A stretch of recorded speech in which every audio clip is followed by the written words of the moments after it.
नमस्कार, माझे नाव श्रीमती शेख नजमा मेनुद्दीन. मी कड्याहून आले आहे. दीपक देवराज भारी इथे मी सहशिक्षिका म्हणून कार्यरत आहे. माझ्या कवितेचे नाव आहे शिवराय तुम्ही पुन्हा या. ढाल तोडून वार करतात तिला तलवार म्हणतात. ढाल तोडून वार करतात तिला तलवार म्हणतात. या महाराष्ट्रात एकच राजे होऊन गेले, त्यांना छत्रपती शिवाजी महाराज म्हणतात. राक्षसी वृत्ती उदयास आली, माणसातली माणुसकी आता नाही उरली. माणसातली माणुसकी जागवायला, नव्यानं भारत देश घडवायला शिवराय तुम्ही पुन्हा या. शिवराय तुम्ही पुन्हा या. आई बहीण आणि चिमुकली कोणी नाही सुटली. कोवळ्या करीची इज्जत लुटली.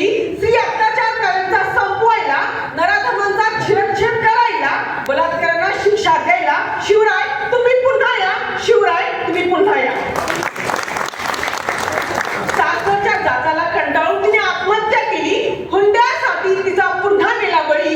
मुलगी आहे म्हणून स्त्रीगुण हत्या झाली. स्त्री सन्मानाचे महत्व सांगायला शिवराय तुम्ही पुन्हा या. शिवराय तुम्ही पुन्हा या. धर्म जातीवरून दंगा पेटू लागलाय. हा माझा धर्म मोठा, तुझा धर्म छोटा असा प्रत्येकच सांगू लागलाय. ऍसिड हल्ला होऊ लागला.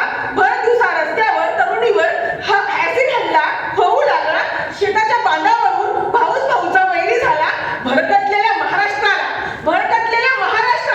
पुन्हा एकदा तुझ्या महान विचारांची गरज आहे. शिवराय तुम्ही पुन्हा या. शिवराय तुम्ही पुन्हा या. आजचा तरुण मुलगा जन्मदात्या मायबापाला वृद्धाश्रमी सोडू लागला. आदर्श मुलगा कसा असतो, शिवछत्रपती शिवाजी महाराजांचा का असतो हे दाखवून द्यायला शिवराय तुम्ही पुन्हा या. शिवराय तुम्ही पुन्हा या. तुमच्या महान विचारांची, तुमच्या महान संस्कारांची, तुमच्या महान शासन नियमांची गरज महाराष्ट्राला पुन्हा पुन्हा आहे. म्हणून शिवराय तुम्ही पुन्हा या. शिवराय तुम्ही पुन्हा या. तुमचे आमचे नाते काय? जय जिजाऊ जय शिवराय. तुमचे आमचे नाते काय? धन्यवाद. शिवरायांचा इतिहास शिकून म्हणजे खूपच आदर्श वाटतात आणि त्यांच्यावर बऱ्याच गोष्टी केल्या आहेत. थँक्यू. तुम्हाला माझी कविता खूप सुंदर सखी, अतिशय अंगातलं रक्त सळसळ करायला लावणारा शिवछत्रपतींचा इतिहास या कवितेच्या निमित्तानं आपण मांडला.